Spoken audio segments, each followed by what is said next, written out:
tengamos la oportunidad de pedirle al Señor la bendición de Él en medio de todo este servicio que vamos a hacer. Señor, te alabamos, te bendecimos, te glorificamos y te damos gracias por tu amor, por tu misericordia, por tu bondad, porque hasta aquí, oh Dios del cielo, tú nos has sostenido. Señor, tu poder, tu soberanía es hoy en día en mi vida más visible que nunca. Señor, sabiendo que a medida que los años van pasando y que estamos más cerca de tu regreso o de que nos llames a tu presencia, vamos madurando, vamos captando, vamos entendiendo a mayor profundidad lo que tu palabra nos enseña. Gracias, Señor, por tu amor, gracias por tu misericordia, gracias por tu bondad, amado Dios. Recibe nuestra adoración, recibe nuestra alabanza, recibe nuestra acción de gracias. Y Señor, como parte de este servicio, Señor mío, aprovechamos e intercedemos. Intercedemos por todos aquellos que han perdido familiares, que están sufriendo el desempleo, la crisis económica, que están sufriendo en medio del afán y la ansiedad y la incertidumbre de no saber cómo serán las cosas. Oramos, no solamente por los que han sido víctimas de este virus, sino también por todos aquellos, Señor amado, que están en situaciones distintas, diferentes, enfermos de cáncer, del corazón, personas que están recluidas en los centros de envejecientes con condiciones, Señor, graves. Tanta necesidad, Señor, pero sobre todas las cosas la necesidad mayor, la espiritual. Ayúdanos, Señor, a seguir tus pasos. Ayúdanos a entender, amado Dios, nuestra misión en medio de tanta necesidad.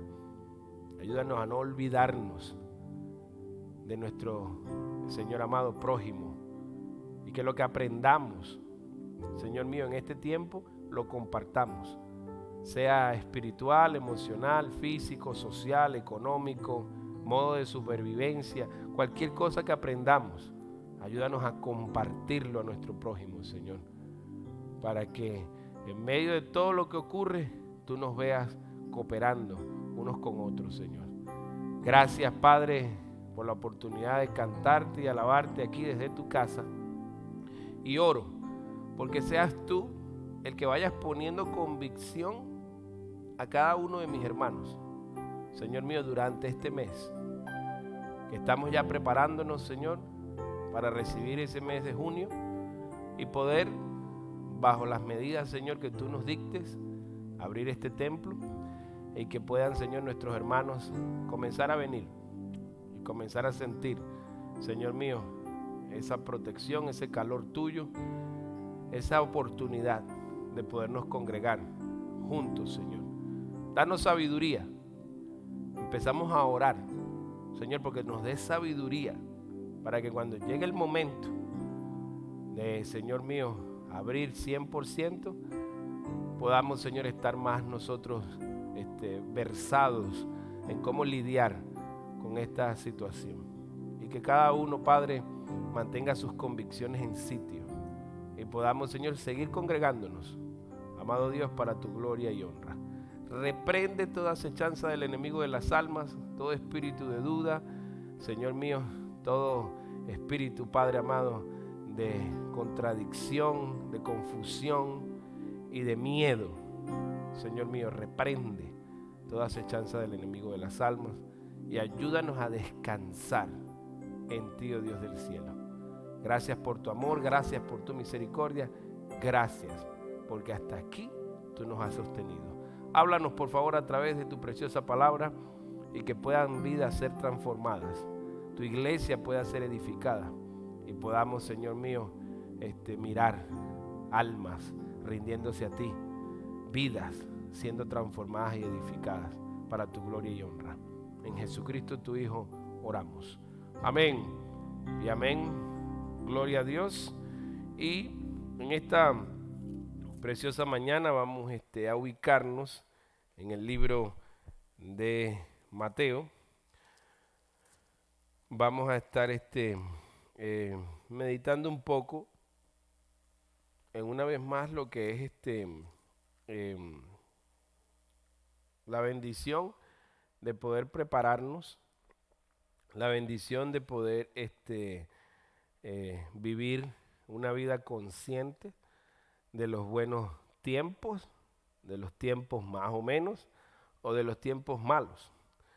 Y estoy tratando de ubicar aquí el verso bíblico donde nos habla sobre los dos cimientos, y eso está en Mateo capítulo 7, versículo 24. Mateo capítulo 7, versículo 24. La palabra de Dios nos dice en Mateo capítulo 7, verso 24, dice así la palabra de Dios. Cualquiera pues que me oye estas palabras y las hace, le compararé a un hombre prudente que edificó su casa sobre la roca. Descendió lluvia y vinieron ríos y soplaron vientos y golpearon contra aquella casa y no cayó porque estaba fundada sobre la roca. Pero cualquiera que me oye estas palabras y no las hace, le compararé a un hombre insensato que edificó su casa sobre la arena. Y descendió lluvia y vinieron ríos y soplaron vientos y dieron con ímpetu contra aquella casa y cayó, y fue grande su ruina. Y cuando terminó Jesús estas palabras, la gente se admiraba de su doctrina, porque les enseñaba como quien tiene autoridad y no como los escribas. Palabra de Dios, hermanos. Y en medio de todo lo que estamos viviendo, que no podemos negar, que es una oportunidad de oro, el poder mirar desde el punto de vista del Señor, o lo más cercano, porque tenemos la palabra. Es una oportunidad de oro porque nos permite entender muchas de las cosas que leemos en la historia, muchas de las cosas que nos cuentan los abuelos, o muchas de las historias de familia en donde nuestros familiares pasaron también por enfermedad, pasaron por guerras, pasaron por sequías, pasaron por problemas económicos, pasaron por desastres naturales, desastres globales también, que en aquel momento no se contaba con la tecnología que tenemos hoy, que nos enteramos de todo lo que ocurre. Pero una cosa nos ha enseñado la historia, y es que estamos sujetos a todo este tipo de calamidades, y obviamente a eso le sumamos la consecuencia de nuestras propias decisiones. Las consecuencias de no escuchar atentamente y de ser diligentes y practicar. En esta semana le dimos un giro un poco a la predicación, a los mensajes, tratando de aplicar y de conectar, obviamente, lo que estamos viviendo con el final de los tiempos, tratando de construir un puente que le permita al pueblo de Dios, a nosotros, poder discernir en el espíritu las cosas que están sucediendo. Y ya estamos llegando a conclusiones de dónde nos encontramos dentro de ese plan perfecto de Dios, obviamente sin saber el día y la hora, solo el Señor lo sabe, pero sí a llegar a conclusiones puntuales, de por lo menos yo, como ser humano, en dónde me encuentro en mi vida. No es lo mismo decir, tengo 40 años, a entender, asimilar, comprender que tienes 40 años. No es lo mismo decir tengo 50, a asimilar, entender que tienes 50. Por eso que tú ves mucha gente con una edad ya de 40, de 50, viviendo como si fueran muchachitos de 15 o de 18 años. Inmaduros, saben que algo les está haciendo daño y lo continúan haciendo. No hay cambio. Y obviamente el deseo del cambio que promovemos no es otro sino el primero, el que la gente pueda entender que estamos destituidos de la gloria de Dios, que no todas las religiones, no todas las religiones conducen a Dios. Hay una sola forma de llegar al Señor, al Creador, y es a través de Jesucristo. Por eso Él dijo, yo soy el camino, yo soy la verdad, yo soy la vida. Nadie puede ir al Padre, o sea, a Dios, si primero no pasa a través de mí, o si no es a través de mí. De manera que si queremos acercarnos a Dios, tenemos que sentarnos en el escritorio de Jesús y aceptar los términos del Señor. No hay una forma de brincar el muro, no hay una forma de pasar, no hay otra puerta en particular. Esto no es una cuestión de religiones o de creencias. Esto tiene que ver con una verdad absoluta, única. Habiendo dicho esto, nosotros que hemos aceptado a Cristo Jesús y que ya tenemos unos años viviendo en el Señor, por lo menos yo fui rescatado por el Señor en el año 98, ya para 22, entrando a los 23 años en Cristo. Y obviamente fue algo especial el poder haber sido rescatado por el Señor a cuando tenía 18 años de edad, porque ahora tengo 40. Imagínense yo viviendo sin Cristo de los 18 a este tiempo. ¿Cómo hubiera sido mi vida? Completamente distinta.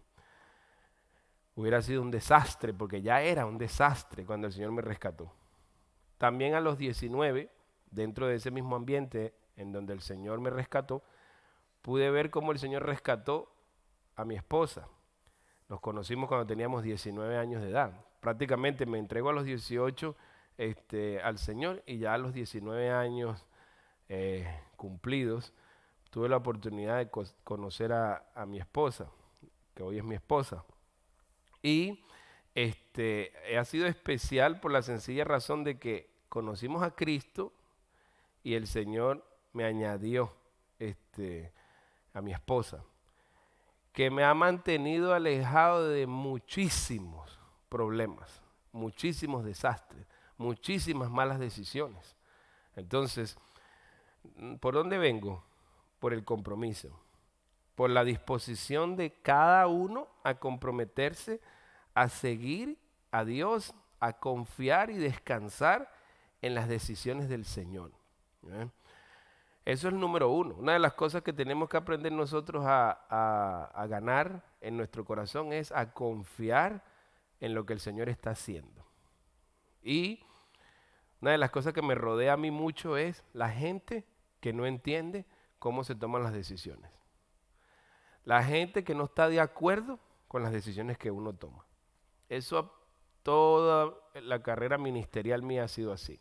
Cuando una persona viene que me dice que yo lo haría distinto, que no comprendo, ya eso para mí no es que he dejado de ser no es que me he vuelto indolente, pero ya eso como que lo que he hecho es que me he fortalecido en esa área. Y simplemente le digo a la gente, bueno, si tú me dieras la oportunidad de vivir en tu casa o de trabajar para ti o de seguirte a ti, yo me imagino que tuviera la misma conducta que tú. No estuviera de acuerdo con lo que tú haces, no estuviera de acuerdo en cómo tú tomas las decisiones, no estuviera de acuerdo en muchas cosas. Solo lo que pasa es que como uno es el que está en la luz ahorita, hablando del bombillo, a uno es el que le toca hablar, entonces la primera diferencia es, yo no creo que ninguno de ustedes que está hoy presente aquí se subiría a predicar con una camisa de esta, como la mía. Tiene hasta aire acondicionado por los lados y todo. ¿No? ¿Por qué? Porque son los gustos. Yo tampoco me subiría a predicar como estás vestido tú. Entonces desde ahí nosotros ya tenemos un modelo de cómo se deben hacer las cosas. Ahora, la aplicación es sencilla. ¿Cómo hace las cosas el Señor? Aquí está la palabra. ¿Cuál es la introducción entonces? Cualquiera pues que me oye estas palabras y las hace, le compararé a un hombre prudente que edificó su casa sobre la roca. Ahora sale de lo personal a lo individual con Dios. Bueno, Señor, yo no dejaría que este virus se hubiera salido de control. Bueno, Señor, yo no le pondría al presidente de las naciones cómo están resolviendo las cosas. Porque al final el cielo gobierna. La palabra de Dios dice, Nabucodonosor lo dijo así claramente, para que las naciones entiendan que el Señor gobierna, que su reino es sempiterno, que no tiene fin. ¿Ve? Entonces, a través de las épocas, hemos visto al Señor lidiar una serie de situaciones que definitivamente usted y yo no lo hubiéramos hecho así. Por ejemplo, nosotros no hubiéramos terminado el mundo en un diluvio. Nosotros no hubiéramos quemado Sodoma y Gomorra. Nosotros hubiéramos escogido cuando Cristo había de venir.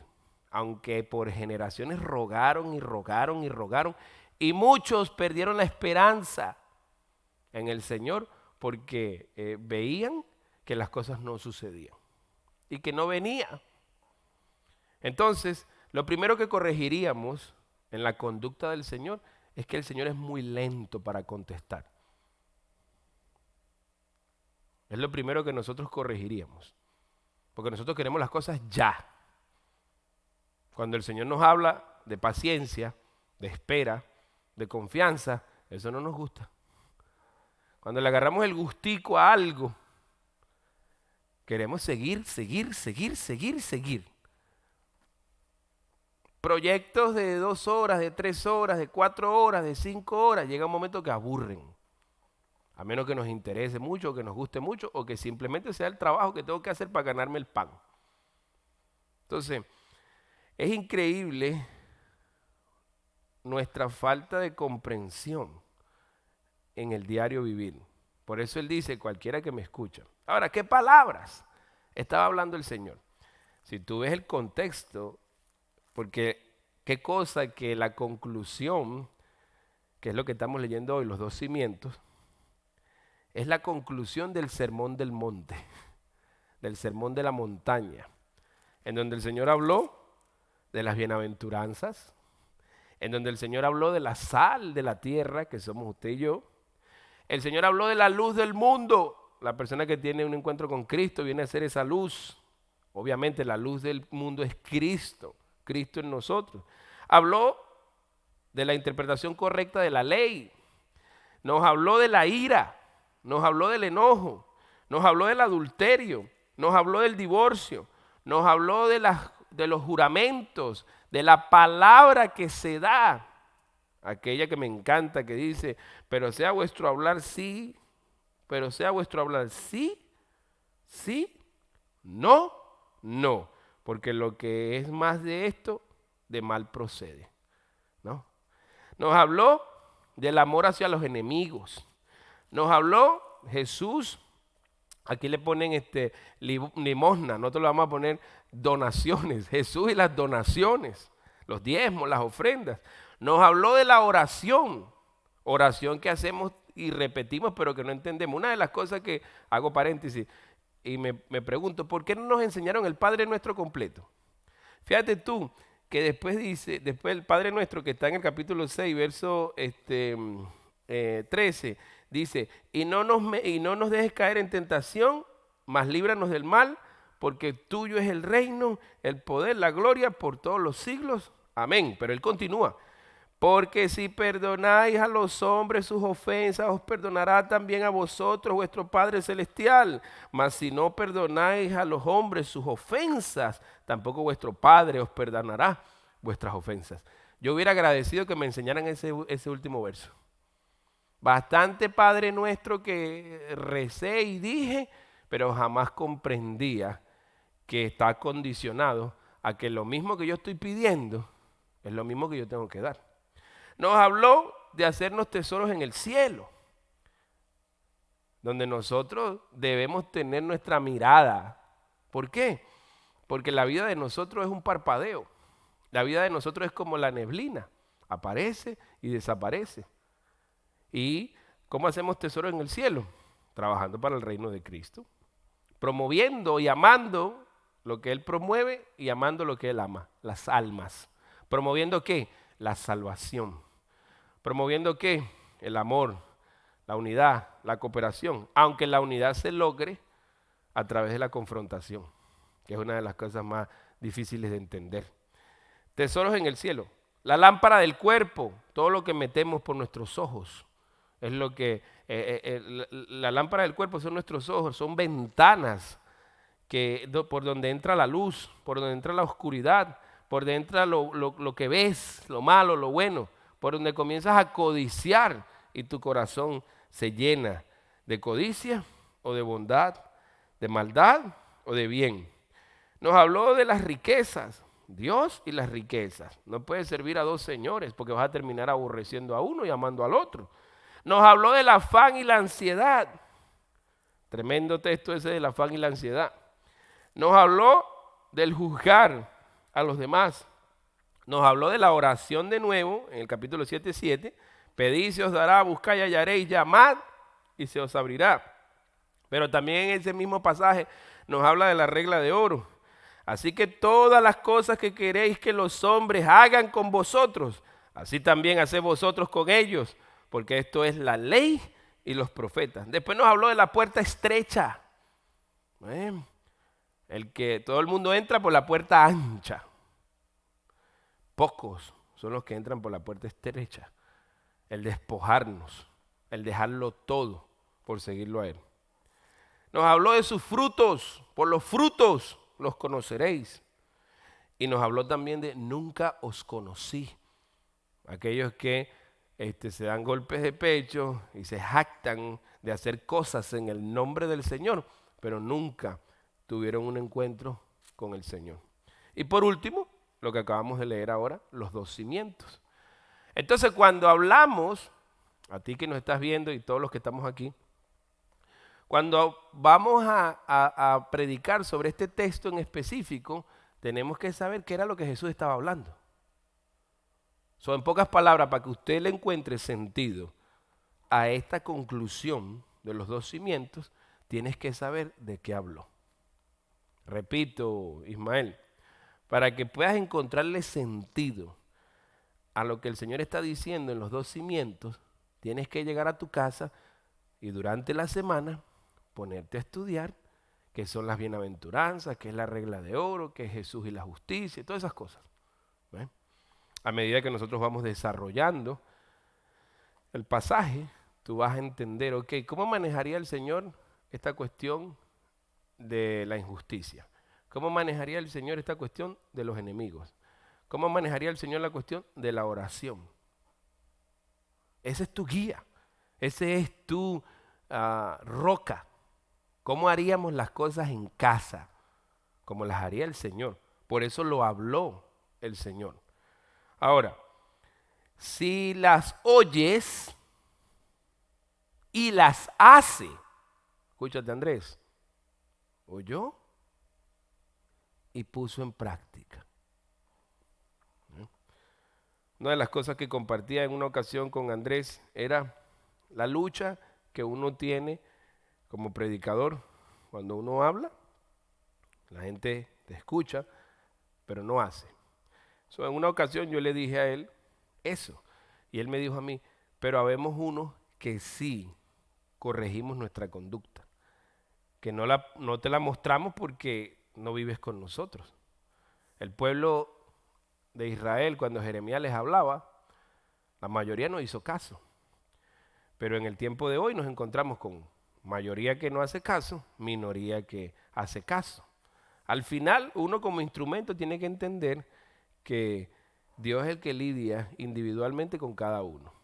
Pero por eso es que tú ves que muchos no entienden, muchos no captan, muchos siempre andan atrás, muchos se fascinan con lo que te escuchan porque es el tema del momento, pero cuando pierden el interés porque están más ocupados en otras cosas que no tienen recompensa eterna, entonces están desconectados. Y tantos años y no pueden explicar coherentemente la escritura. Eso le pasa a las mujeres y a los hombres. Ve a una mujer o a un hombre, analiza. Estamos hablando de la práctica. Esto es una sección para nosotros meditar. De hecho, eso es la palabra, meditación.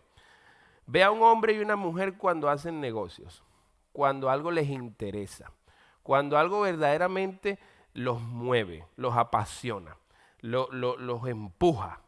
Yo, por ejemplo, soy uno que cuando me intereso en algo, por ejemplo, un viaje. En una ocasión, en el año 2000, desde que me conozco con mi esposa, siempre quiso tener la oportunidad de ver la nieve, de jugar con nieve, ¿no? Entonces, bueno, imagínate, pasaron casi 17 años, yo creo, fue en el 2017 que pudimos ver nieve, desde el 99 que nos conocemos. ¿Cuánto pasó? 18 años casi, creo yo, que pasaron como 18 años. Son 18 años para que la pobre mujer viera nieve. Pero es que ver nieve no es tan fácil.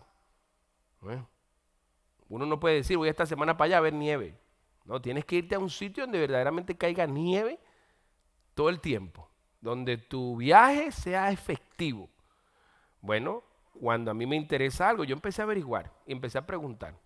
Y me acuerdo de Junior, Junior Acevedo, hermano de nosotros aquí en la iglesia,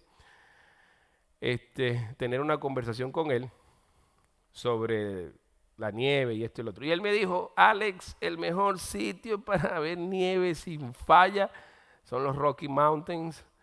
Tiene que ver con Colorado, las montañas de Colorado. Ahí vas a encontrar nieve casi los 360 días del año. Ah, bueno, eso me llamó la atención porque yo dije, bueno, ahí es donde tengo que ir. Escuché lo que él me dijo y comencé a aplicar. ¿Qué apliqué? Bueno, el mapa de cómo llegar hasta allá. ¿Cuánto me podía costar en horas llevando a la familia, hotel, toda esa cuestión? Y se sacó una cuenta en todo el sentido de la palabra. Hasta que los días en que iba a ir, llamé al hotel y dije, ¿estás seguro que va a nevar esta semana?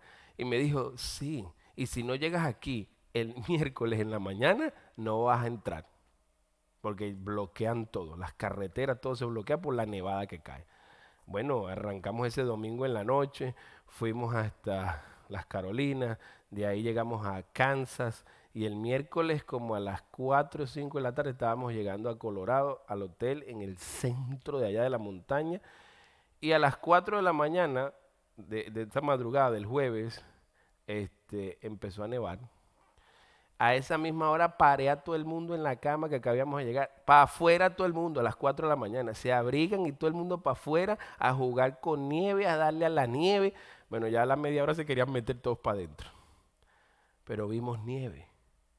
Entonces, cuando algo te interesa, entonces tú inviertes todo el tiempo habido y por haber en investigar y esto y lo otro. Ahora cambia el panorama. En decisiones económicas. Piensa en algo que te esté ahorita apasionando. Puede ser la compra y venta de carros, la compra y venta de casas, la siembra, pero porque te guste, porque te apasiona. ¿Cuánto tiempo inviertes tú en eso? Horas. Y cuando tú les preguntas a la gente, se ven versados en lo que hacen. Y tú les dices, no, y esto es así, no, y esto es asado. Y tú los ves con esa convicción, sea porque compran carros, porque están comprando casas, porque están haciendo algo. Y tú dices, wow, ¿en cuánto tiempo esta persona aprendió eso? ¿No? Ahora dile que te explique lo que es la gracia. O dile que te explique lo que es la profecía bíblica. No ves la misma diligencia. No la ves. Estoy hablando de gente que ya tiene 5, 7, 12 años en la fe. 3, 5 años en la fe. Se supone que ya por lo menos con 3 años en la fe sepas lo que es la gracia. No, yo sé lo que es, pastor, pero explícala. Que ese es el punto, que la gente no la explica. Y eso es el evangelio, ese es el cristianismo, que tú recibes la bendición y la explicas.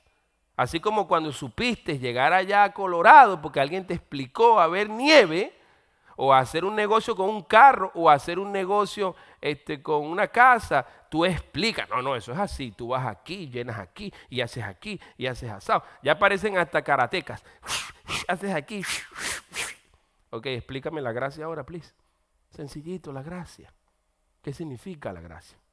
Explícasela a tus hijos. Explícatela a tus nietos. Explícasela a tu vecino. Usa los mismos ejemplos, la misma diligencia. Entonces la gente se rehúsa a progresar en esa área. Por eso es que dice la Escritura, cualquiera que me oye, las hace, lo voy a comparar. ¿A quién? A un hombre prudente que edificó su casa sobre la roca. Son los pilares fundamentales: el perdón, el arrepentimiento, la gracia de Dios, el infierno, el cielo, ¿no? Los frutos del Espíritu Santo. 10 mandamientos, no 30, no 40, no 50, que es lo que nos tiene sumergidos a todos en una religiosidad constante. En el miedo de que la gente sepa quién soy y me juzguen. La libertad que debo tener como cristiano. El problema no es quién me mira. Estoy hablando de la gente. El problema es que tú y yo parece que no estamos conscientes de que el Señor siempre nos está mirando.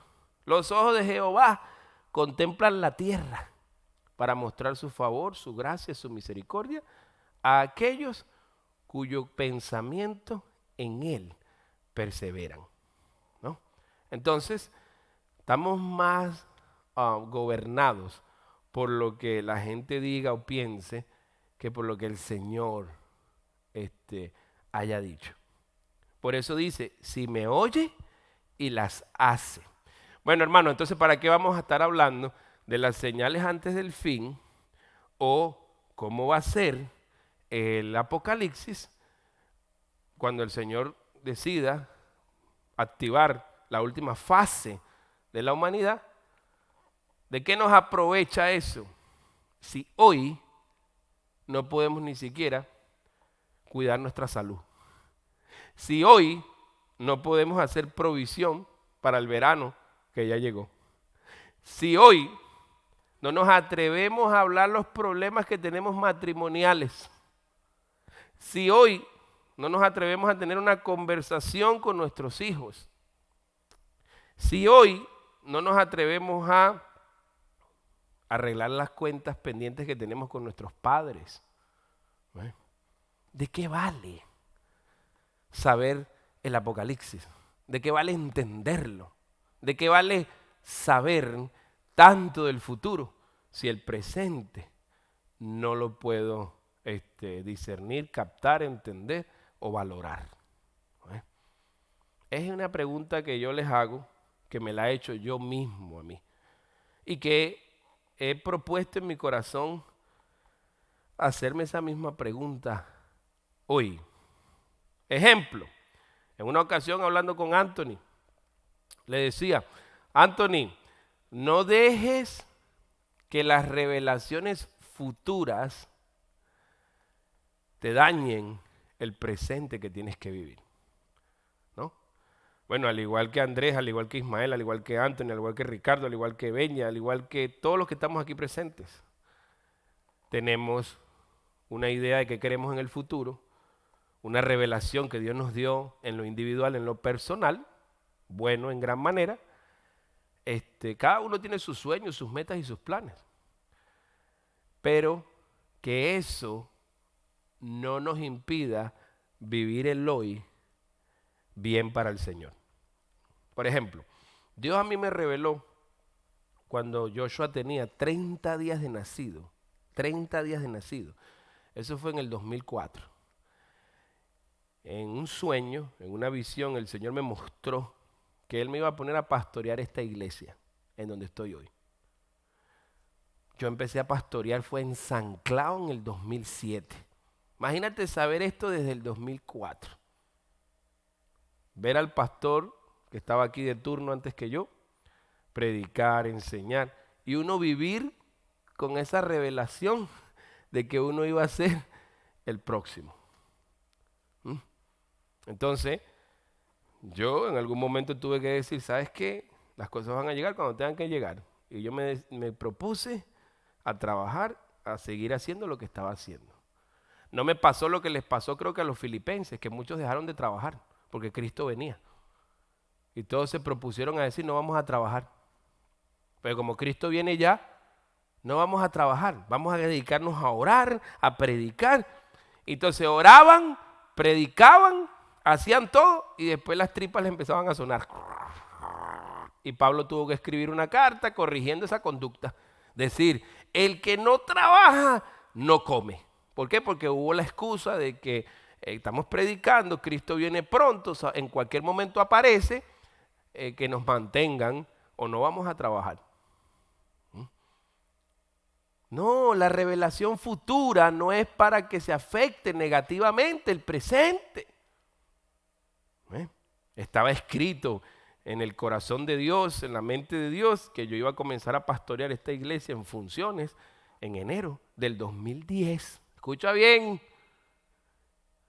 saber algo desde el 2004 y verlo materializarse en el 2010. ¿Cuántos años pasaron, Vivian? 6 por lo menos. Imagínate que yo me hubiera afectado, como yo voy a ser el próximo pastor, sin que el mismo pastor supiera, el que estaba aquí, y yo empezara a descuidar todo. Mi esposa, mis hijos, pues es que yo voy a ser el próximo pastor de aquí. Y ya me vengo a vivir para acá. Y me quedo aquí. Y no trabajo. Y no hago. Y no esto. Y no lo otro. Y no aquello. Hermanos, tenemos que tener sabiduría para entender lo que es la revelación. Por eso yo le decía a Anthony en aquellas conversaciones muy gratas que tenemos con él sobre su llamado, sobre el deseo que Dios ha puesto en el corazón de él. Y a modo constructivo siempre, le dije, le compartí mis experiencias y le dije, nunca dejes que la revelación futura de lo que Dios te da afecte tu presente. Vamos a ponerlo más bíblico. José no se puso a estar hablando de las cosas futuras que él iba a hacer. ¿Y qué hizo? ¿Qué logró? Que sus hermanos los odiaran. Cayó mal la revelación. Cayó mal, hasta su papá se molestó y le dijo, ¿qué te pasa a ti? Que cuando contó el sueño de la luna y el sol que se inclinaban a él, Jacob entendió lo que el chamo estaba diciendo. El tipo lo que dijo fue, hasta mi mamá y mi papá se van a inclinar a mí un día. Y por eso le ponían el soñador. Y el soñador fue que lo metieron en una tribulación, que bueno, que lo elevamos y fue Dios que lo humilló, el orgullo, que era malcriado. Bueno, ya ese somos usted y yo, aprovechándonos de la ventaja que tenemos de leer la historia del hombre. Entonces, ¿y cuándo fue que se hizo su realidad ese sueño? Imagínate tú que él empieza a gobernar, según dicen los teólogos, a los 30 años. El tipo tenía como 13 o 14 cuando se lo llevaron. Y no fue que él vio a sus padres inclinarse a él a los 30. Ya habían pasado los 7 años de prosperidad. Suma, varón. 16 para que lo pongan a gobernar. 7 años de prosperidad son 23. Y como en el tercer año es que aparecen los familiares de él pidiendo comida. Hermano, casi 25 años esperando para que sus hermanos se inclinen a él. Y después tener que lidiar con el odio, el rencor que tenía hacia sus hermanos. Teniendo el poder en la mano para ejecutarlos a todos, no lo hizo. Tremendo cómo Dios obra. Por eso dice, cualquiera que me oye y lo hace, le voy a comparar a un hombre prudente. Por eso recurro a los ejemplos personales, por eso recurro a los ejemplos bíblicos. Y cierro con este punto. ¿Qué te parece si cambiamos un poquito? Mira, una de las cosas que yo siempre tengo situaciones con mi esposa, con Andrés, con Ismael, con Anthony, con Ricardo, con Lenis, con la gente que se congrega conmigo, es que a todos nos gusta hablar y hablar y hablar de la vida de David, de la vida de José. Nos encanta juzgar a Séfora, a María, la que era hermana de Moisés, ¿no? Era hermana de Moisés. Nos gusta hablar de la mujer de Job. Oye, le rajamos el cuero a todos los personajes bíblicos. Es una forma que yo uso para ayudar a mis hermanos que van subiendo en el liderazgo y que se van estableciendo. Vamos a hablar un poquito de ti, chico, un poquito, para ver quién eres tú. Porque nosotros hacemos lucir a los santos de la Biblia como unos hijos del diablo. Y nosotros somos los hijos de la luz. ¿Cuáles nosotros? Los de hoy. Eso hablamos con una facilidad de Rahab, la ramera, hasta con elocuencia. Hablamos de el problema de homosexualidad y lesbianismo y de asesinato y de adulterio y de idolatría que había en Sodoma y Gomorra, que aprovecho y corrijo. El problema en Sodoma y Gomorra no era únicamente el problema que había con el homosexualismo y el lesbianismo. No. Eran homicidios. Era lo mismo que vemos hoy. La misma situación. Que lamentablemente un sector lo ha agarrado para señalar a una comunidad en particular cuando ese no era el objetivo ni es el objetivo del Señor. Todos estamos destituidos de la gloria de Dios. Todos. Y en la casa del Señor todos tienen cabida. El cielo no está lleno de gente buena. El cielo está lleno de gente mala que se arrepintió de sus pecados. Pero a ninguno de mis hermanos les gusta que yo los use como ejemplo de vez en cuando. Ustedes me pueden usar de ejemplo a mí, yo no tengo ningún problema. Ningún problema. Pero a ninguno de ustedes les gusta que yo diga 2 o 3 historias de ustedes. ¿Por qué? Porque preferimos, mejor vamos a quedarnos con Esther, vamos a quedarnos con, ¿cómo era que se llamaba la esposa del rey David, la primera? ¿Mi qué? Mical. Ok, entonces mejor hablamos de ella, que era sarcástica. ¿Ve las mujeres de nosotros? Si no son sarcásticas. Hay que decirle, oye hermana, quítese ese espíritu de Mical de encima. Oh, eso no nos gusta. Pero ¿y por qué me saca la conversación? Pero ¿y por qué si ya hablamos entonces me la tienes que poner en la mesa? Bueno, porque es que es así, tiene que ser así. Nos gustaría que escribieran un libro de todos nosotros. Mira qué lindo libro tendríamos de la vida de Miriam, de la vida de Vivian. Piensa en todos tus pecados y piensa en todas tus buenas decisiones. Y que 7,000 millones de personas estén leyendo la vida tuya, que hoy no es muy difícil. ¿Cuántos personas se conectaron a ver el chapel de la escuela? 2,000. 2,000 personas conectadas a ver el chapel de la escuela esta semana. 2,000 personas. ¿Qué te parece, Andrés? 2,000 personas leyendo desde tu primer pecado hasta el último. Y de paso tener que absorberte como maestro, como rey y como gobernador. ¿Qué te parece, Ismael, que las cosas más negras que han pasado por tu mente y tu corazón las pongamos en un libro estando tú vivo? Lejos de recordarles el pasado. O yo les llevo un poquito de ventaja, porque yo suelto de aquí bastante de mi testimonio.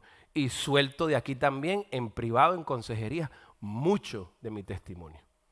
Claro que eso me lleva a una conclusión, que el Señor tiene la razón y que yo haría bien en poner en práctica lo que Él dice. Listo, resuelto el problema. Se acabó como tú harías las cosas y como yo haría las cosas. Y es como el Señor quiere que se hagan. Ahora, atrévete a meterte conmigo a estudiar 3, 5, 7 horas sobre cómo llegamos a la decisión de algo. Porque tú lo que ves, tú no ves las 7 horas que yo pasé pensando, meditando, analizando, enterándome del trasfondo. Tú simplemente llegas y miras la decisión final. Ahora, no hay muchas decisiones que tú has tomado que yo no sé el proceso por las cuales las has tomado. Y que yo llego y te digo, Vivian, eso que tú hiciste, eso no se puede. Yo no estoy de acuerdo. Vivian, no estoy de acuerdo en cómo te estás vistiendo. Entonces tú me vas a decir, por supuesto, pastor, si yo soy mujer y tú eres hombre, me tengo que vestir diferente a como tú piensas. ¿Ves? Y así podríamos poner un montón de ejemplos. Ah, ¿qué es lo que estoy tratando de quitar del medio? Tu punto de vista, Andrés, y el mío. Y que nos pongamos a practicar lo que Jesús dijo, porque eso fue lo que dijo, que oye estas palabras y las hace. El bienaventurado, la oración, el ayuno, etcétera, etcétera, etcétera, etcétera.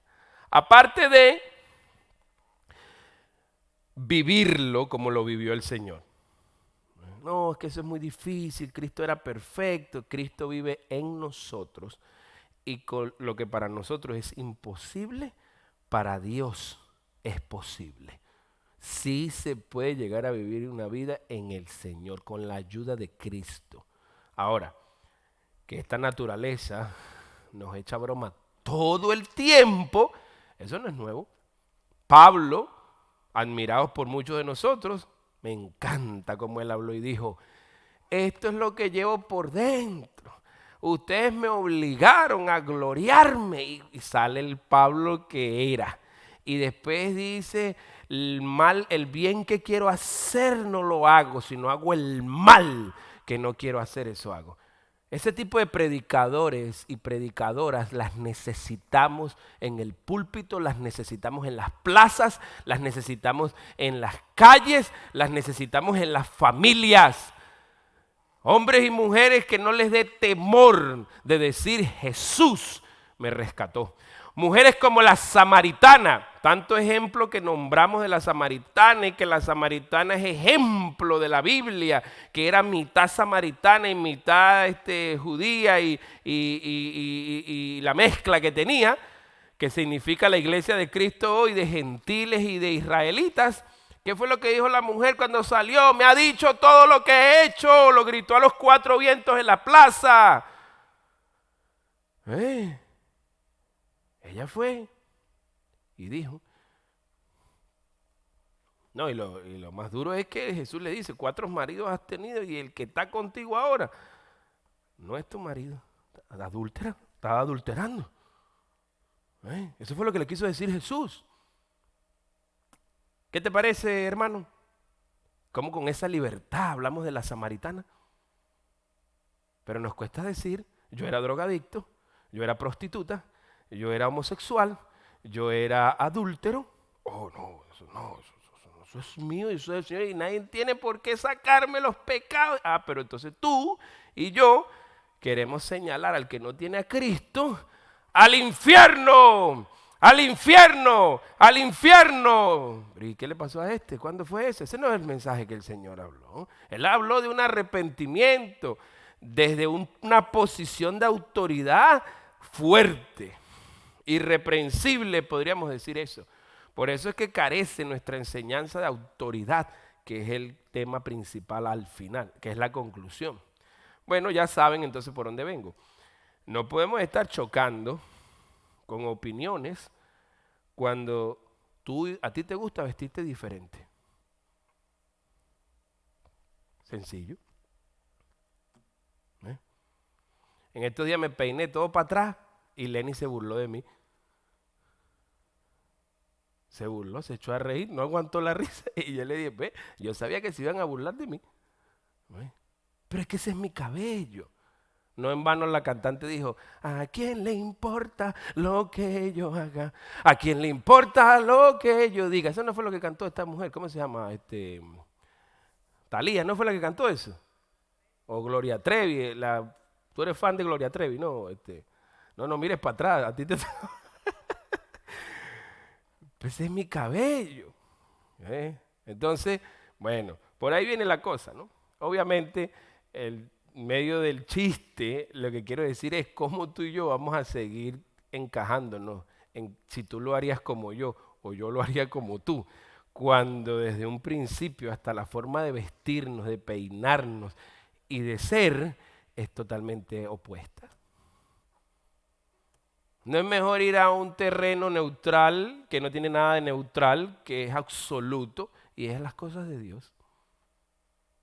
Entonces, cuando tú te vuelves un parlante de las cosas de Dios, entonces la gente tiene tendencia a ponerse a mirarte a ti. Yo no fui el que dije, no se afane. Yo no fui el que dije, si, hermana, por más que te afanes, vas a añadirle un codo a tu estatura. Yo no fui el que dije eso. Yo no fui el que dije, el que vea a una mujer, al que dice, escuchaste que fue dicho, el que no adulterarás. ¿Ves? Pero yo os digo que tú que miras a una mujer y la deseas, ya adulteraste. Las mujeres dirán, oh, qué bueno que nada más los hombres son los que adulteran con la vista. No, no, no. La forma de envolver de Cristo al ser humano es lo mismo. Si tú como mujer miras a un hombre y lo deseas, estando casada, estás adulterando. Es lo mismo. Entonces, pero aquel que materializó el hecho, lo crucificamos, lo clavamos, le arrancamos la cabeza y no puede estar delante de nosotros. Pero si tú y yo somos un montón de adúlteros todos.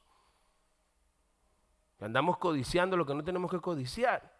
Y dijo, no codicie la mujer del prójimo, el burro, el carro, el bote, el jet ski, todo.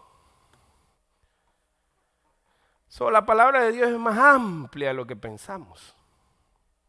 Entonces, pasamos al otro punto simplemente diciendo, tenemos que dejar de cuestionar lo que la Biblia dice y entenderla nada más. Tú cuestiona lo que tú quieras y tú oponte a lo que tú quieras, pero date un segundo para entenderla. Entiéndela, para que entonces tengas convicción y la practiques. Y la practiques, ¿no? Verso 25. ¿Qué pasa con el prudente? Desciende lluvia. La lluvia son las pruebas que vienen del cielo. ¿Tú tienes control sobre la lluvia? No tienes. Esas son las pruebas que vienen de arriba. La lluvia.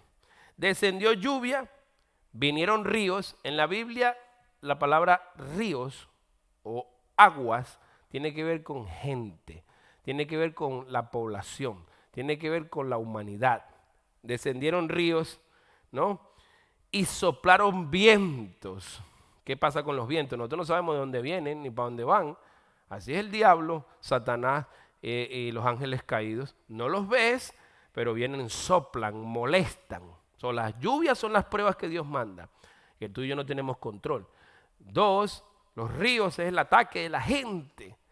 3, es Satanás, sus ángeles caídos, atacando la vida y la vida tuya y la mía. Soplaron vientos y ¿qué hizo? Golpearon contra aquella casa y no cayó. ¿Por qué? Porque estaba fundada sobre Jesucristo, sobre la roca. Por eso dice, el que me escucha y las practica, lo voy a comparar a un hombre prudente, que cuando vienen las pruebas, resiste. Que cuando viene el ataque de la gente, resiste. Que cuando viene el ataque del enemigo, resiste, se mantiene en pie delante de la gente, de rodillas delante del Señor, en absoluta dependencia de su Creador. Ese es el hombre prudente, el sensato, como hablábamos la semana pasada. Hago un paréntesis aquí, escuchamos, ¿no? Que vienen pruebas, escuchamos que vienen ataques de parte del enemigo, que vienen ataques de la gente por las decisiones que toma uno, que toma el otro, por este poco de sinvergüenza, bando de sinvergüenza que se ponen a experimentar con un germen, le inyectan más vainas, se les sale del laboratorio si es que se les salió. Tú sabes que con tanta corrupción tenían ese virus preso y algunos lo sobornaron para que dejara salir el preso. ¿No pasa eso en las cárceles de nosotros? Tremendo delincuente que hay en la cárcel, todo el mundo quiere que se mantenga en la cárcel, porque es un asesino en serie, lo que sea. ¿Qué pasa cuando un guardia recibe soborno y saca a ese delincuente? O un juez lo absuelve. ¿A qué sale? La historia nos ha enseñado a qué salen estos asesinos en serie. ¿Por qué tú qué crees que los condenan a 3 y 4 cadenas perpetuas por si acaso el espíritu se sale? También está preso otros 300 años más. Yo vi una condena aquí en Estados Unidos de 2000 años de cárcel. Se está peor que el diablo, porque al diablo lo encerraron 1000 años, a este lo encerraron 2000. Bueno, ¿qué pasó con el bendito virus? Se ponen a inventar, crean un monstruo, o lo sacan de la naturaleza, experimentan con él, sobornan a alguien, lo vende, allá lo vuelven más letal de lo que ya es, y mira con lo que estamos lidiando ahora. Esto no son teorías de conspiración, esto es la verdad. Hay 280,000 personas muertas, las que se les logró poner que murió con algo relacionado con el COVID-19, porque hay miles, pues especialmente en los países de nosotros que no cuentan con ese sistema de conteo, que murieron. Y tú sabes lo que nos dicen a nosotros. Nos dicen que el 95% sobrevive. ¿95% de qué? De las estadísticas que ustedes logran llevar. Porque si lleváramos las estadísticas al pie de la letra como es, no sería el 95% que se están salvando. Anthony, ¿viste los niños ya en Nueva York? 100 niños. ¿Qué nos decían? Que eso no se incuban los niños.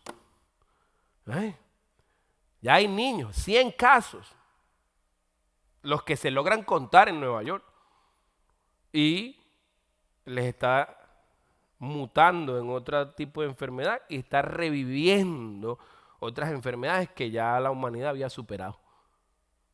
El síndrome de Kawasaki creo que es uno de esos. Lean ustedes, que los niños se ponen todos rojos y se les borota la piel y los ojos, bien, bien feo, bien duro. Ya han muerto 6 han muerto ya. Entonces, vienen pruebas, vienen ataques de la gente. ¿Por qué digo ataques de la gente? Porque es que yo por lo menos no me acuesto pensando en agarrar un germen y ponerme a crear un germen así. Bueno, también por el otro lado ellos están haciendo su trabajo, investigando las enfermedades, esto, lo otro, aquello, experimentando para proveernos a nosotros vacunas, remedios, que también se ha vuelto un negocio también, completamente. En pocas palabras, no sabemos en quién confiar. Bueno, así son los ataques. El enemigo de las almas, haciendo fiesta, aprovechándose de la confusión de la confusión del otro, para seguir llevando a cabo su maléfico plan, ¿no? ¿Qué hace el enemigo? Nos ve ya destruyéndonos a nosotros mismos, y él lo que hace es que echa más aire, sopla más. ¿Qué haces tú cuando vas a prender carbón? No te pones a darle aire. Eso es lo que él hace. Él lo que hace es ya el fuego que está prendido, él empieza. ¿Quién prende los fuegos? El diablo prende los fuegos. El diablo no prende los fuegos en la vida tuya y en la vida mía. El diablo no es el que te dice agárrate esto, agárrate lo otro, gástatelo y no lo pagues. Él no dice eso. Es uno mismo arrastrado, la palabra lo dice, Santiago lo dice. Nadie diga que es tentado por Dios, porque Dios no puede ser tentado, sino que cada uno arrastrado por su propia concupiscencia, por su propio deseo pecaminoso, es arrastrado y cae en el pecado, comete el pecado. Ahí, cuando ya está eso hirviendo, empieza el diablo a soplar y atacar y atacar. ¿Y qué es lo que sucede? Se hace el incendio más grande, porque la gente pues sigue en eso. Es como en las casas cuando empiezan las peleas y las discusiones. Las peleas y las discusiones las iniciamos nosotros. Y el mismo espíritu, el mismo ángel caído, ahí le habla al otro y después le habla a le habla al otro, y entonces ahí ve las iglesias, ve los matrimonios, ve las familias completamente deshechas. Porque ignoramos cómo el diablo, el ángel caído trabaja. Cosas que ya deberíamos saber. Y dejo a nuestro Rey de Reyes y Señor de Señores, de último, quien es el que envía las pruebas. Él lo dice, la lluvia cae sobre pecadores y sobre pecadores perdonados. Pecadores no arrepentidos y sobre pecadores arrepentidos. La Biblia dice sobre impíos y justos. ¿Cae o no cae la lluvia a los dos grupos? Sí. ¿Sale el sol o no sale el sol a los dos grupos? Sí.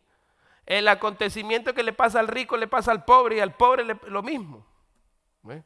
No hay una canción por ahí de salsa que dice las carabelas todas blancas son. ¿Ve?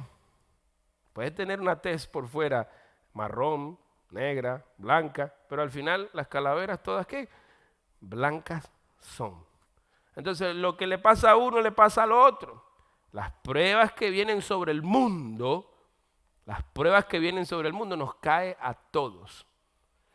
Pero nosotros sabemos que el Señor está detrás de esto y está probando, está santificando a la iglesia de Él y está llamando a las almas al arrepentimiento. Eso es lo que Dios está haciendo en toda esta pandemia que hay y en esta cantidad de muerte que hay y en este colapso económico que hay. Hermanos, si esta pandemia nada más hubiera afectado a las vidas de forma física, que la gente se muere y ya, no estuviéramos haciendo las cuarentenas que estamos haciendo. Esta pandemia no solamente afectó la parte física, sino la parte económica de la humanidad. Y por eso es que todo el mundo anda prestando atención. Y por eso es que todo el mundo anda viendo a ver qué es lo que pasa. Porque les tocó el bolsillo a la gente. Entonces la humanidad vivimos en una hipocresía, cristianos y no cristianos, vivimos en esa hipocresía. Hablamos de que nos importan las almas, pero no estamos viendo las cosas como las ve Dios. Ese es el punto. Nosotros estamos aquí en Osceola County, gracias al Señor, que no nos cayó tanta la lluvia tan fuerte, porque está controlada, entre comillas, las cosas aquí. Y sin embargo, mire cómo andamos. Todo el mundo alerta, todo el mundo pendiente, todo el mundo cuidando lo que hay. Hay que hacerlo, porque nos cayó la lluvia. Así como nos ataca la gente, nos ataca el enemigo y también nos caen las pruebas. Entonces, el propósito principal de la prueba no es para ver si tú la pasas. Al contrario, el propósito principal de la prueba es santificar, purificar, quemar lo que no está correcto en nosotros. Llevarnos a corregir nuestra conducta, nuestros problemas de identidad, nuestra inconformidad de que no sabemos qué es lo que nos pasa.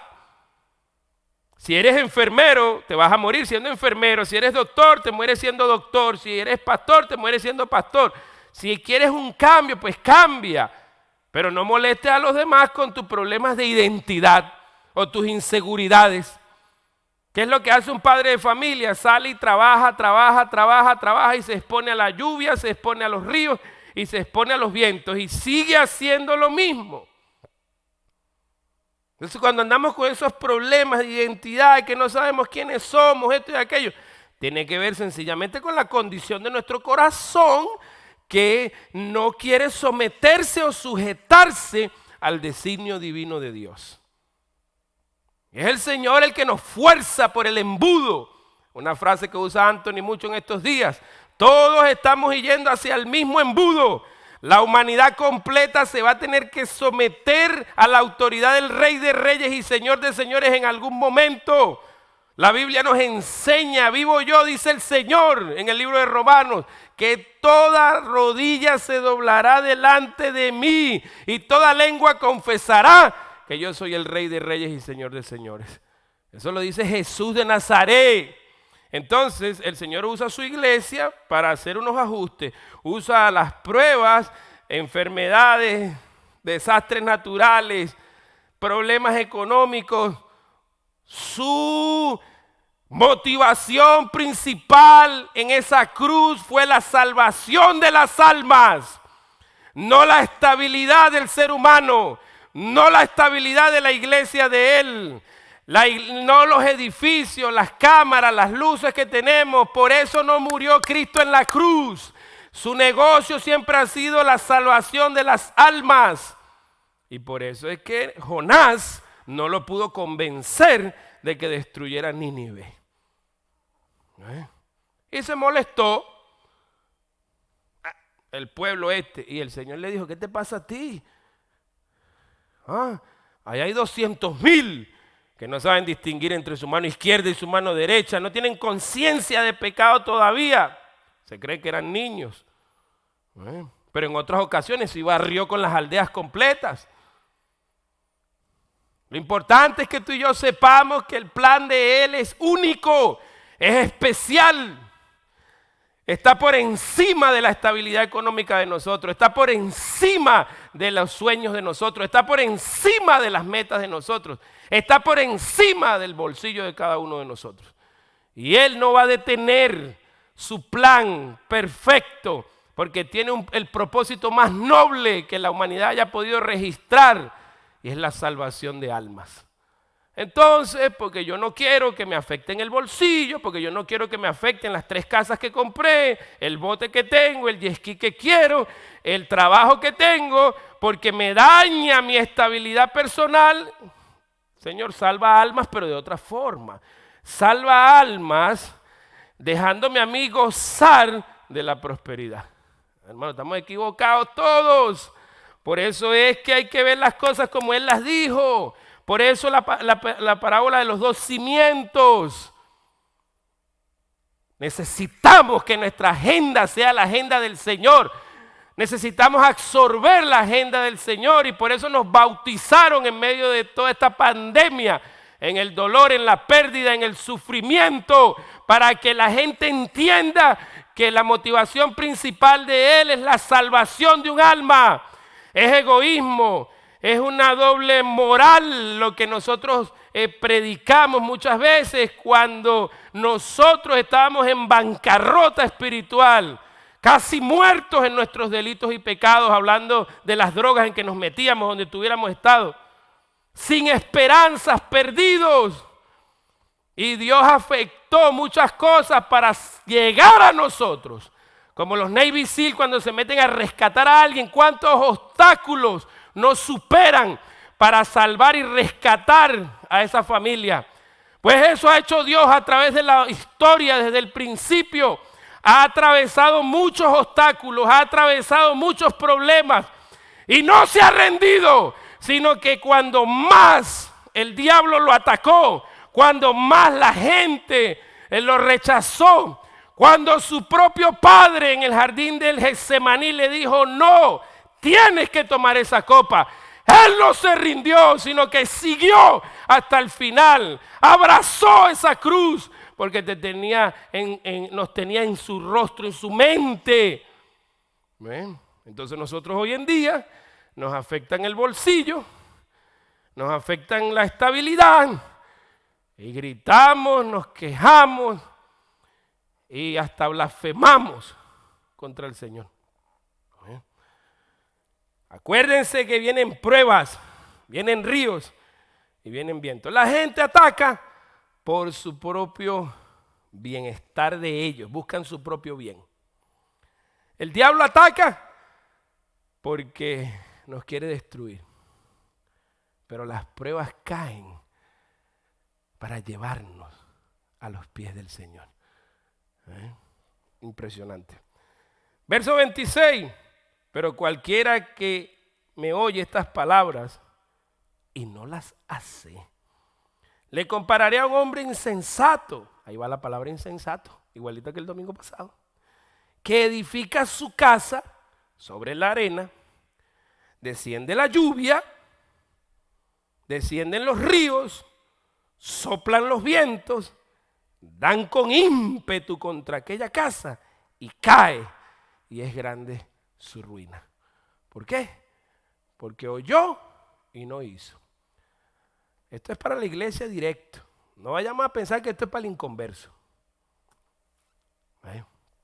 De hecho, la predicación de los 4 terrenos del que Cristo habla, que uno cayó en la orilla de la carretera, el otro cayó en piedra, el otro cayó en los espinos y el otro cayó en buena tierra, la gente siempre lo aplica al que no cree en Dios. Esas son parábolas para nosotros la iglesia. ¿Cuánta gente no hay en la iglesia metido y lo que tiene es su corazón endurecido? ¿Cuánta gente no tenemos en la iglesia de Cristo lleno de afanes y de ansiedad, los espinos y los cardos? Y cuando tú predicas y tú ves que esa alma no fructifica, eso es porque está llena de muchos afanes y ansiedades. ¿Y cuánta gente no tenemos en la iglesia que escuchan por este oído y le sale por el otro? Esa es la que pasa el viento y se lleva. Y pocos cae en el trigo, cae en buen terreno y produce. Bueno, esta parábola es igual para el creyente. Mira, ¿tú has visto creyentes o cristianos en los huracanes pasando trabajo? ¿Tú has visto gente pasando trabajo en la época de huracanes? Creyentes, comprando a última hora las cosas. Ese es el que él habla. Te están anunciando que ya junio es. ¿Qué hiciste con las tablas del año pasado? Una de las cosas que hemos hecho aquí en la iglesia es ayudar a través de los años a la gente. Cortarles la madera, llevarles. Nunca le hemos cobrado un peso a nadie y a veces le hemos regalado hasta el playbook. Otras veces lo han comprado ellos y nosotros se lo hemos hecho. ¿Y qué hace la gente cuando se va al huracán? Botan la madera o lo usan para otra vaina. No, ya el otro año yo no voy a seguir para tu casa. Si ya fuimos a la anterior y ya fuimos a la anterior. O sea, como iglesia cumplimos con nuestra misión de ir a ayudarte. Primero aseguramos casa, claro, tenemos que... es otra cosa que yo he tratado de meterle, como dicen ustedes, por un tubo y 7 llaves a ustedes que tienen que atender su casa primero para poder ir y ser bombero y ser policía y ser soldado. No puedes comprometer la economía de tu casa, no puedes comprometer muchas cosas. Imagínate tú ayudando a medio mundo afuera y tienes la mujer y los hijos desprotegidos. No les ayuda a poner las maderas. Eso yo lo pongo a última hora. Eso yo lo pongo cuando falten 5 minutos. Pero hermano, ¿quién te dijo a ti que vas a llegar a esos últimos 5 minutos? Y si te mueres antes de otra cosa que no fue el huracán. Entonces déjate a la esposa descubierta y a los hijos descubiertos. Lo primero que se hace es el hogar. ¡Tac! ¿Está todo listo? Ok, ahora me voy a ayudar. No, tremendo siervo de Dios, dejó su casa para lo último. Mira, hermano, a mí me enferma cuando yo escucho eso. Yo me pongo, Señor, reprenda y me circuncido los oídos. Porque la gente cree que eso es característica de un siervo de Dios. Dejar a su familia de último. Cuando ese es el primer encomienda que te dan. Entonces yo he tenido que corregir muchas de esas cosas y ganarme muchas críticas por eso. Pero la realidad es que ningún soldado puede irse a la guerra para Irak 8 meses, 1 año, sin saber si el gobierno está mandando el cheque por su trabajo a su propia familia. Si sus hijos están comiendo o no. Igual cuando el Señor andaba con los apóstoles que se los llevó, téngalo por seguro que esa gente recibía su comida y recibía sus cosas. Lo mismo. Entonces, el insensato es el que escucha y no lo hace.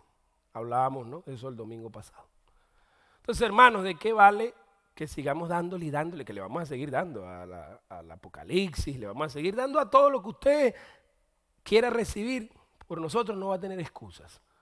Nosotros sí vamos a seguir con los foros de discusión los lunes, sí vamos a seguir con los foros consejerías. Ya yo estoy recibiendo familias en mi oficina para darles consejería. Sí vamos a seguir estando atentos a la necesidad que hay. Pero, por favor, no solamente reciba la consejería, no solamente reciba el mensaje, aplíquelo para su propio bien. Yo ando con una campaña ahorita de aprender a pescar, de saber cómo matar un pollo, de desplumarlo y preparar, de saber cómo prender un fuego, de cómo cazar un animalito para comer. ¿Por qué? Olvídate del anticristo por un tiempo. Que si nos agarra un huracán o un tornado que obstruye las autopistas por un buen rato y tú, que no hiciste los preparativos porque no tenías agua, no llevaste comida a tu casa, no tenías enlatados, no te compraste una segunda neverita para tener un par de cositas ahí, te agarra esa crisis. Si no tienes nada de eso, bueno, por lo menos sales con una cañita de pescar y cazas y pescas par de pescados. O te inventas una trampa de conejos y agarras 2 o 3 conejos y te los comes. O pobres patos van a pagar los platos rotos, los patos que andan por ahí. ¿Cómo hay patos aquí? Ya tú vas a ver limpieza de patos en Kissimmee completa. En una situación como esa. Hermanos, cuando hay hambre. Bueno, yo he visto documentales en África, en Venezuela. Cuando hay hambre y hay niños chiquitos. Yo he visto madres en Venezuela, después de ver un país tan rico como el que vi, ir a los sitios de basura, donde botan la basura, a revisar bolsa por bolsa, a ver qué sacan para darle comer a los niños. Eso está pasando hoy. No, eso no nos puede pasar a nosotros en Estados Unidos. Léase la historia, no es que no nos pueda pasar, es que ya pasó una vez. Varias veces ha pasado. Búsquese ahorita en el 2004 y el 2008, cuánta gente se suicidó porque perdieron sus casas, perdieron todos. La gente también pues que no aprende de las experiencias, y nos incluimos. Tienen plata, logran plata y lo gastan. Y se gastan todo, contando con que ese negocio va a salir al 150% bien. Y mi deseo no es desearte que te salga mal. Mi deseo es simplemente advertirte que vienen pruebas, vienen ríos y vienen vientos. Y que en alguno de esos te puedes ir tú enredado o tú enredada. Ah, pero usted, pastor, bueno, aprendan de mis errores, pues. No me critiquen mis errores. Aprendan de ellos. ¿No? Y pongan en práctica. Entonces, ¿cuál es la conclusión al final? Ruina. Ruina. Ruina. ¿Tienes una piscina en tu casa? Aprende a usarlo como si fuera un tanque de agua. Tienes la posibilidad de poner un filtro para que filtres la piscina del el agua de piscina. Invéntatelo, eso es barato hacerlo. Puedes poner un generador de power. Ponlo. Puedes tener par de neveras. Tenlas.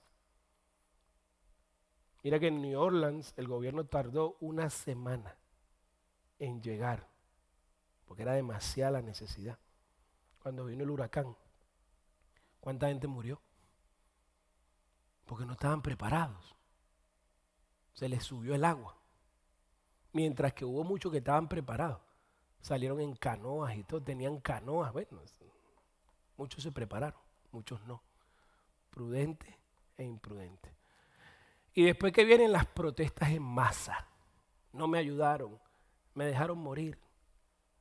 Yo fui testigo de que el gobierno les decía, desalojen, desalojen, desalojen a las iglesias, a los pastores, desalojen, váyanse, resguárdense.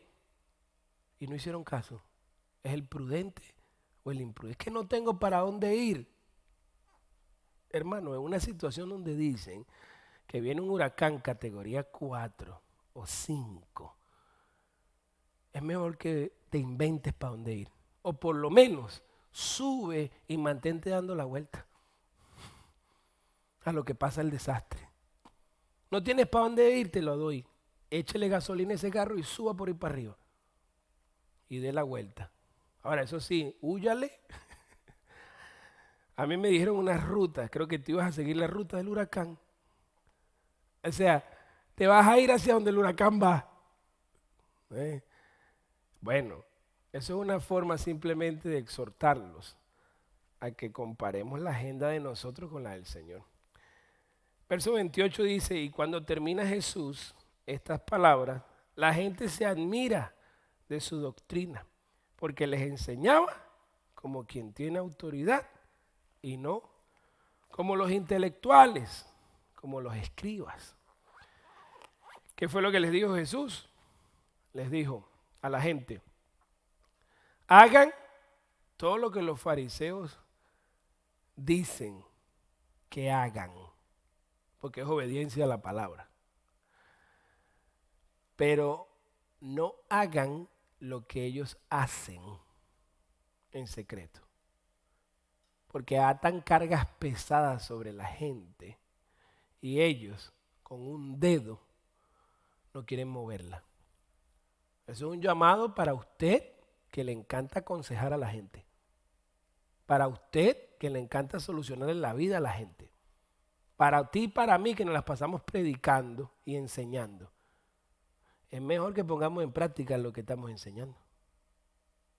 Es mejor que la predicación sea consecuente, congruente con lo que estamos predicando. Yo admiro más al que no se atreve a subirse a predicar que al que se atreve a subirse a predicar. ¿Sabe por qué? Porque el que no se atreve, sus razones tendrá. Y el que se atreve, pero no discierne lo que va a hacer, eso lo vamos a ver de prueba en prueba y de problema en problema. No en vano en el ministerio, cuando no andamos presos, nos andan buscando. Gracias a Dios es el Señor el que nos llama y nos pone, ¿no? Y no es una excusa para que no hagas lo que tienes que hacer. Porque el que no quiere, termine de poner su casa en orden y haga lo que tiene que hacer, aunque sea individualmente en la calle. Pero el que se atreve a hablar, es mejor que practique. Como el que critica los matrimonios de otros. Yo he conocido gente que critican el matrimonio de este, el matrimonio del otro, sin saber que 3, 5 años después le explota en su casa la misma crítica que hizo en contra de los otros matrimonios. Unbelievable, dice el americano, pero cierto. Así que con esa reflexión cruda, los dejo en esta preciosa tarde, en este precioso día. Vamos a orar, le invito a orar. Señor, te adoramos, te alabamos, te bendecimos, te glorificamos.